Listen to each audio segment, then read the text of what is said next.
Face aux multiples attaques auxquelles la population du Sahel est en proie, l'ONG Amnesty International affirme qu'il est inadmissible qu'on assiste à de tels événements. Le groupe parlementaire MPP tient depuis hier ses premières journées parlementaires de l'année 2017 à Kaya. Les députés du parti au pouvoir se penchent sur la mise en œuvre du PNDS. Et sur l'augmentation du prix du pain, le chef du gouvernement Paul Kabatieba et les chefs des boulangeries se sont accordés hier sur le retour du pain de 180 grammes sur le marché. Voilà, c'est ce qui constitue la une de l'actualité de ce jour sur la radio B24. Mesdames et messieurs, bonjour et bienvenue. En ouverture de ce journal, nous venons de l'apprendre à l'instant même, un enseignant aurait été abattu ce matin à Djibo dans le Soum. Pour l'instant, nous n'avons pas de détails sur cette affaire. Nous y reviendrons dans nos prochaines éditions. Justement, face aux multiples attaques auxquelles la population du Sahel est en proie, l'ONG Amnesty International se dit très préoccupée. Lors d'un entretien accordé à la radio B24, Roger David Munungu, coordonnateur croissance et activiste à Amnesty International, a affirmé que la sécurité étant un rôle régalien de l'État, il est inadmissible qu'on assiste à de tels événements qui endeuillent la nation. On écoute M. Munungu au micro de Maxime Kaboré.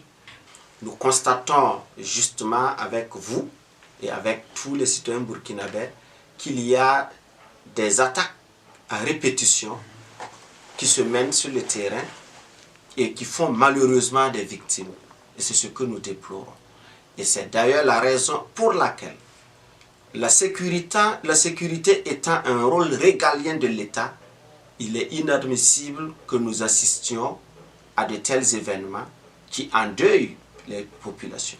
Et donc nous appelons les autorités à redoubler d'efforts, à faire en sorte qu'il y ait suffisamment de forces de défense et de sécurité, y compris les moyens logistiques, les moyens financiers et toute la sécurité pour garantir même leur pleine expression pour que véritablement les citoyens burkinabés puissent vivre dans la quiétude, en paix et en sécurité.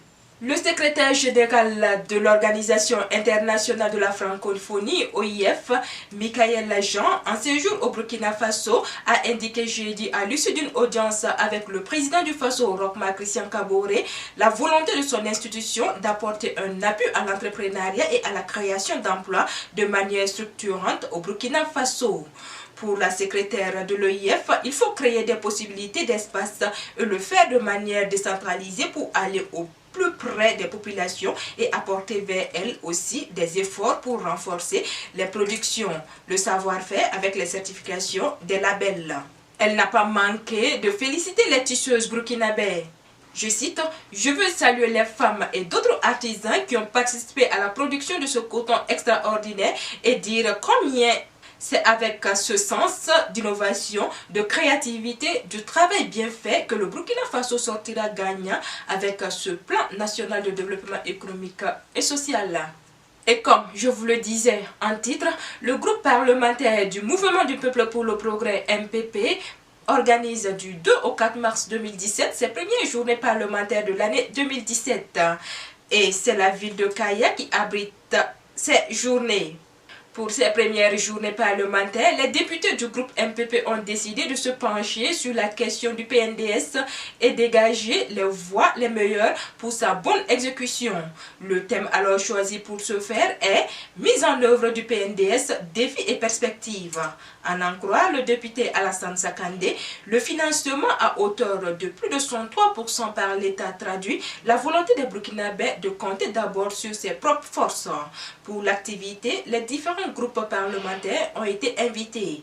Le groupe parlementaire de l'Union pour le progrès et le changement UPC se affirmant être une opposition de proposition de construction et non une opposition à la critique facile et stérile, assoufflée par la voix du député Joël Aoué.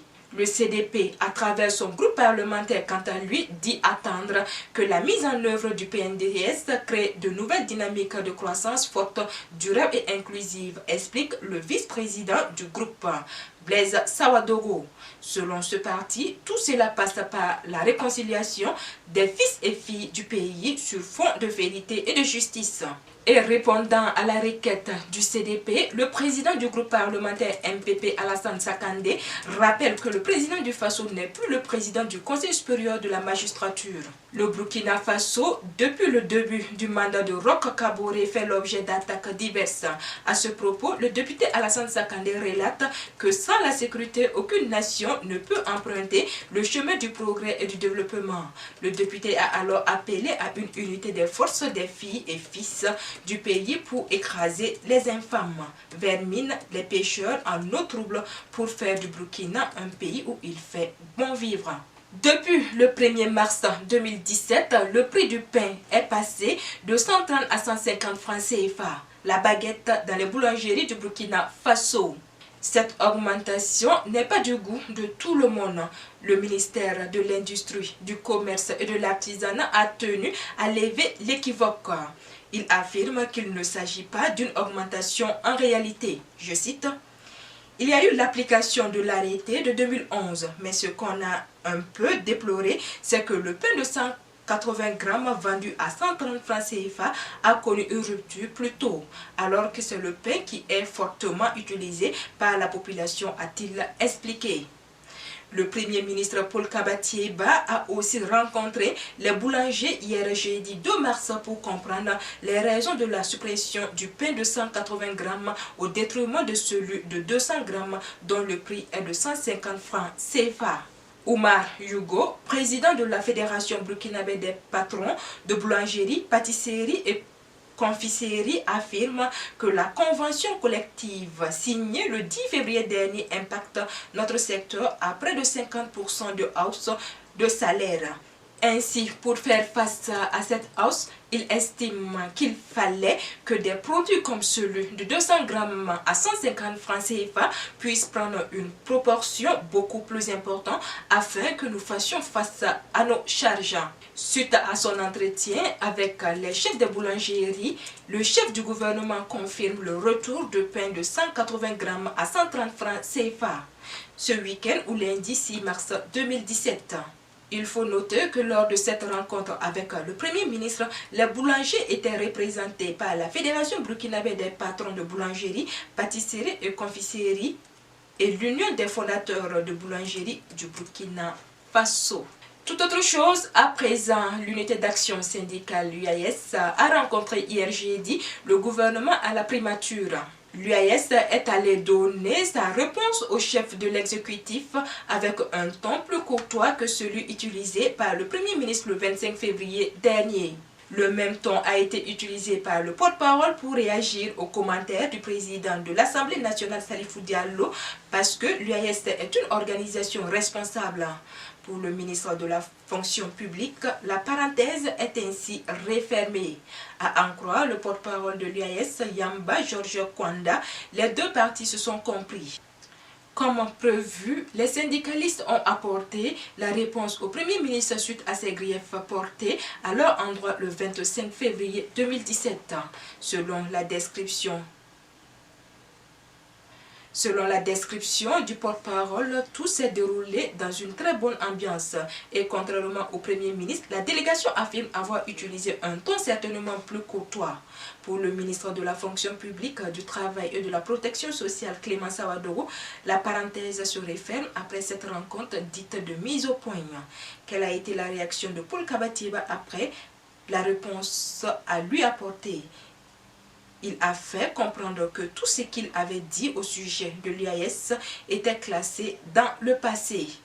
Toute chose qui fait dire au mouvement que tous les problèmes sont résolus et que pour l'heure, les regards sont tournés vers comment travailler ensemble à assainir le climat social de façon à ce que véritablement notre pays puisse aller de l'avant. Mais avant, il faudrait que le gouvernement parvienne à trouver un terrain d'entente avec chacune des organisations qui sont ou qui menacent d'aller en grève. Surtout celles qui, sur le plan sectoriel, ne font pas partie de l'unité d'action syndicale. Voilà, c'est ici que s'arrête l'actualité de ce vendredi 3 mars 2017 sur la première web radio du Burkina. L'actualité continue sur www.radiobeben4.com. Merci à vous que nous avez suivis et excellente journée à vous.